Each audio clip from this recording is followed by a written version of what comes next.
Hello, you wonderful people. Welcome back to the Story Corner. It's story time. Thanks for stopping by. I know your time is valuable, so it's really special to me every time anybody chooses to spend a few minutes here with me. It means a lot. Before I get started, I always like to ask, it's kind of my thing, what did you have for dinner? I love to cook. I love having meal ideas, so it's really fun to me when people tell me what they had. And I always like to share what I had, just hopefully to give people good ideas. When you're like, what should I make? Here you go. I steamed some rice the other day and I had leftovers, so I just fried it up with a bunch of veggies.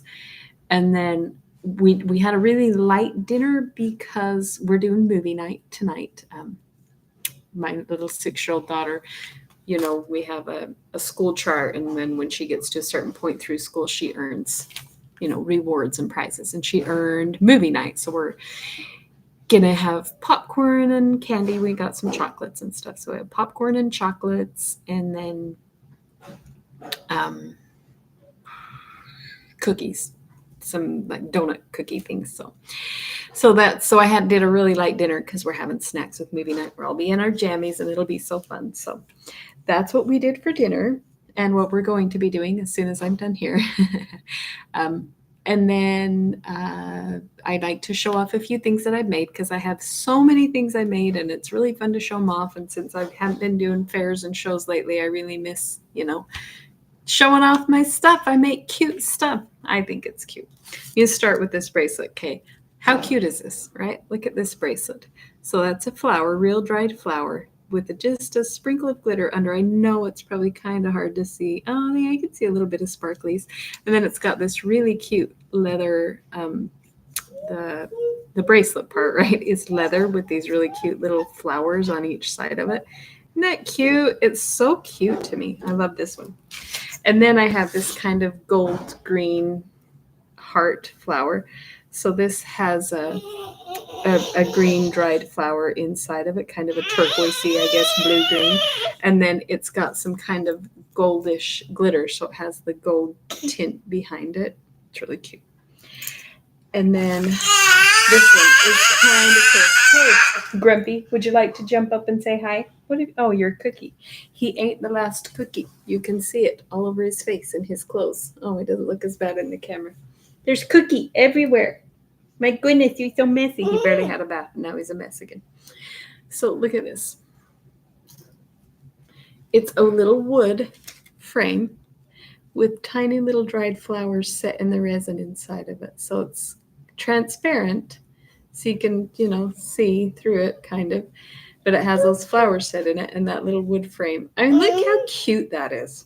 Oh, look how cute it would be with what I'm wearing. That would be cute. It would match. Anyway, I love this. I think this is cute. The problem with me is I like so much of the stuff I make that, sometimes I'll choose something out like this that I wear a lot. I'll choose something out that I like, that matches my clothes. And there's so many of them that I have a hard time not just taking half the stuff and keeping it for me. But I don't need it all, right? Anyway, I love that. I love those ones. Sheesh, everything I showed today was really cute. Okay, so we're gonna read now. Evelina, we're actually getting close to the end because we're in volume 3 and we're on chapter 6, but there's only how many chapters?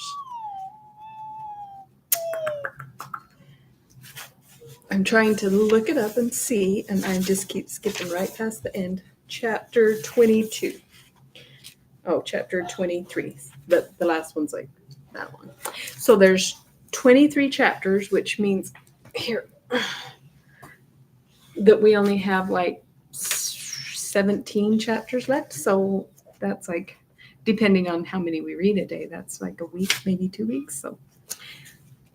So we're actually almost done with this one, which it's a super, super long book. So it's actually, it's taken me longer than I thought because I've skipped a bunch of days. But we're almost done with this, and then we're going to start Anne of Green Gables. So letter 6. Hey, Grumpy, you being so grumpy? What are you doing? You dancing? Look, you have a little belly hanging out. I got these cute little jammies, and then he just had a tiny little growth spurt right after I got him, so his belly's always hanging out now. Cute belly button. You're silly. I love you. Okay, he's adorable. I'm not even gonna pretend that I don't think he's the cutest baby ever. I don't know, I've had 6 of those cutest baby evers, I mean. Okay, letter 6.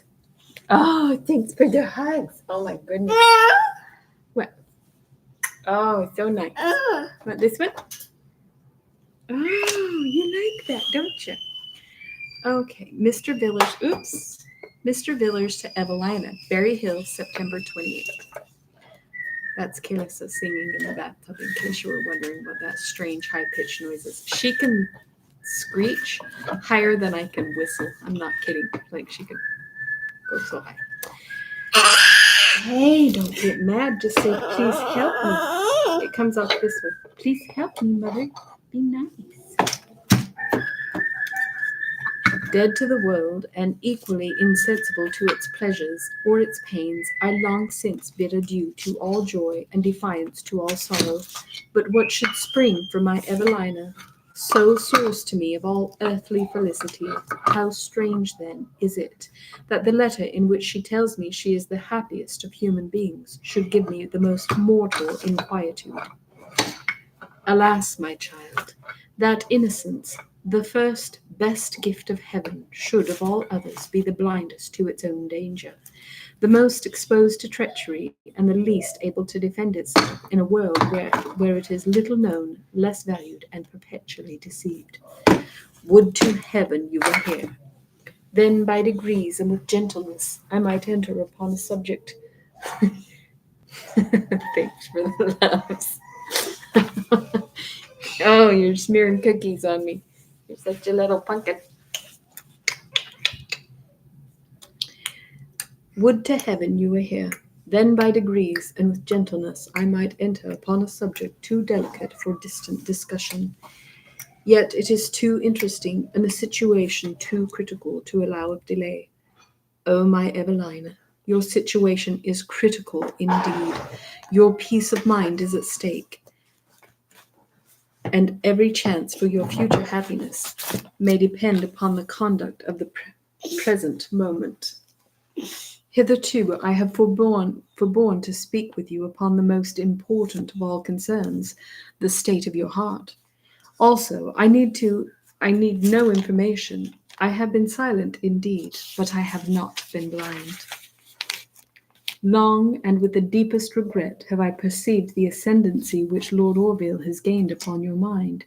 You will start at the mention of his name. You will tremble every word you read.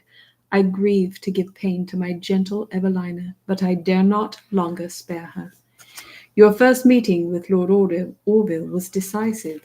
Lively, fearless, free from all other impressions, such a man as you describe him could not fail exciting your admiration, and the more dangerously because he seemed as unconscious of his power as you of your weakness, and therefore you had no alarm, either from his vanity or your own prudence. Young, animated, entirely off your guard, and thoughtless of consequences, imagination took the reins, and reason, slow-paced, though sure-footed, was unequal to a race with so eccentric and flighty a companion. How rapid was then my Evelina's progress through those regions of fancy and passion whither her new guide conducted her. She saw Lord Orville at a ball, and he was the most amiable of men. She met him again at another, and he had every virtue under heaven. I mean not to depreciate the merit of Lord Orville, who, one mysterious instance alone excepted, seems to have deserved the idea you formed of his character.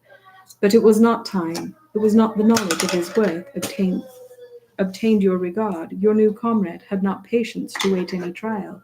Her glowing pencil, dipped in the vivid colors of her creative ideas, painted to you at the moment of your first acquaintance all the excellencies, all the good and rare qualities, with a great length of time and intimacy could alone have really discovered.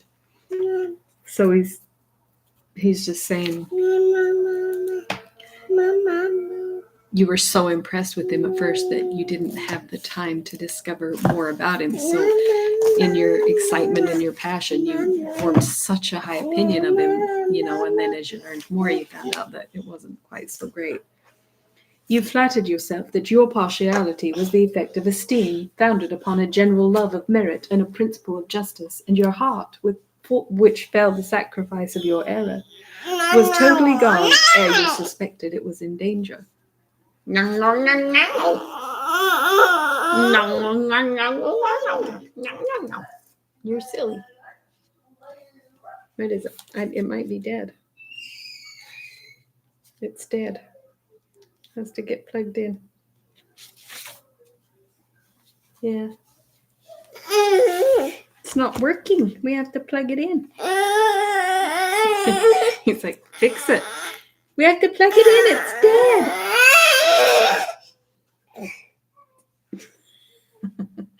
Oh, children are so cute. They just think you can fix everything. Which, we kind of do as much as we can. I'll plug it in. We'll plug it in. But just not right now, okay? Maybe later. Oh my goodness, you're so tired. Look, are you going to let me read? Huh? Oh, don't be grumpy. Don't be grumpy. I have to read. Oh my goodness. Are you getting down? Look, what is that? Is that a bird? What's that? What is that? What is it? Is it a bird? Is it a bird? Cute little bird, huh? Beaded bird. Oh, so cute.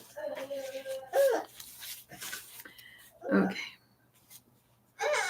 1,000 times have I been upon the point of showing you the perils of your situation.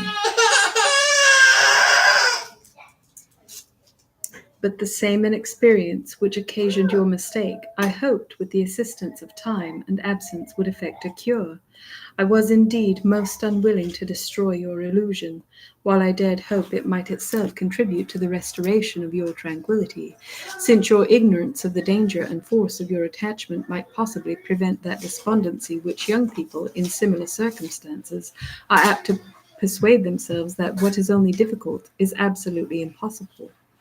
But now, since you have again met, and are become more intimate than ever, all my hope from silence and seeming ignorance is at an end. Awake, then, my dear, my deluded child, awake to the sense of your danger, and exert yourself to avoid the evils with which it threatens you, evils which, to a mind like yours, are most to be dreaded, secret repining, and concealed yet consuming regret. Make a noble effort for the recovery of your peace, which now, with sorrow I see it, depends wholly upon the presence of Lord Orville. This effort may indeed be painful, but trust to my experience when I assure you it is requisite. So he's basically saying, it's probably already too late, like you're falling in love with him, and if he's not the man you think he is, then you're going to be miserable, right? I mean, not the man you thought he was, because when he wrote her that really rude, disrespectful letter, it showed a side of him that she never even dreamed he had. Could I flatter myself that Lord Orville would, indeed, be sensible of your worth, and act with a nobleness of mind which should prove it congenial to his own, then would I leave my Evelina to the unmolested enjoyment of the cheerful society and increasing regard of a man she so greatly admires. It's so sweet. It's like, if he would value you and would treat you how you deserve to be treated, I would just be so happy. But if he's not a good man, he's not good enough for you, He loves her so much. But this is not... That's my baby. This is not an age in which we may trust to appearances, and imprudence is much sooner regretted than repaired. Your health, you tell me, is much mended. Can you then consent to leave Bristol? Not abruptly. That I do not desire, but in a few days from the time you receive this. I will write to Mrs. Selwyn and tell her how much I wish your return, and Mrs. Clinton can take sufficient care of you. I have meditated upon every possible expedient that might tend to your happiness, ere I fixed upon exacting from you a compliance which I am convinced will be most painful to you, but I can satisfy myself in none. This will at least be safe, and as to success, we must leave it to time. I am very grateful to hear of Mr. Macartney's welfare. Adieu, my dearest child. Heaven preserve and strengthen you. A.B. Well, the next chapter's kind of long, and Kalissa is waiting for movie night, which she worked really hard to earn. So I'm going to pop off early tonight, just the one chapter, and we'll see you next time. kind of sad to leave it right there when he's telling her she has to leave Lord Orville and things were just getting good and exciting. But I guess you'll get to find out what happens tomorrow. Join me next time so you can find out, meanwhile, back at the ranch or back at the Hot Wells, whatever it is. I can't remember. Bristol. Anyway, I will put this marker away. I will catch you tomorrow. We probably do 2 chapters, just depending. I do have several meetings tomorrow. I know it's Sunday. I have meetings. I have meetings every Sunday. Part of my job, my work. I work too hard. I'm busy, but I will still read at least 1 chapter, I'm guessing, too. So we'll see you tomorrow. Thanks for stopping by. Thanks for coming to the Story Corner. I love story time. I love, sharing and spending time with you guys. So appreciate you, love you, and we'll see you next time.